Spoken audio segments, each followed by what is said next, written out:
vitamin D এটো এটা world wide খুব কমন নিউট্ৰিশনাল ডেফিচিয়েন্সি ভাইটামিন ডি কমি হলে শৰীৰত বহুত ডাঙৰ লোকচান দিব পাৰে সবতকে ভয়ংকৰ কথা এটো যে ভাইটামিন ডি যেতিয়া আমাৰ শৰীৰত কমি হয় তেতিয়া ইয়াৰ কোনো সিম্পটমস খুব সোনকালে দেখা নাযায় যেতিয়া ইয়াৰ ডেফিচিয়েন্সি বাঢ়ি গুছি যাব তেতিয়া তাৰ সিম্পটমস দেখা দিয়ে আৰু হেতু এটা ভয়ংকৰ কথা হৈ যাব পাৰে ইয়াৰ মেইন কাৰণ হৈছে ৰ'দৰ পৰা বাচি থকা ৰ'দ লবলৈ বেয়া পোৱা ৰ'দ ললে স্কিনখন কলা হৈ যাব ৰ'দ ললে সময় কম হ'ব ৰ'দ ললে আমাৰ কামৰ কাৰণে সময় কমি যাব তো এনেকুৱা কিছু কাৰণত ৰ'দ লোৱা নহয় আৰু হেতুৱে ভয়ংকৰ কথা হৈ যাব পাৰে আমাৰ শৰীৰৰ কাৰণে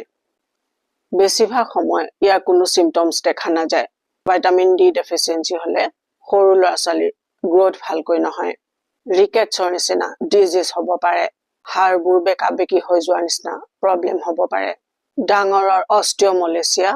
অস্টিওপেনিয়া আৰু অস্টিওপৰোসিছৰ নিচিনা প্ৰবলেম হোৱা দেখা যায় সো কি হ'ব ৰ'দ নললে আৰু ৰ'দ ললে আপোনাৰ শৰীৰত কিমান ডাঙৰ বেনিফিট দিব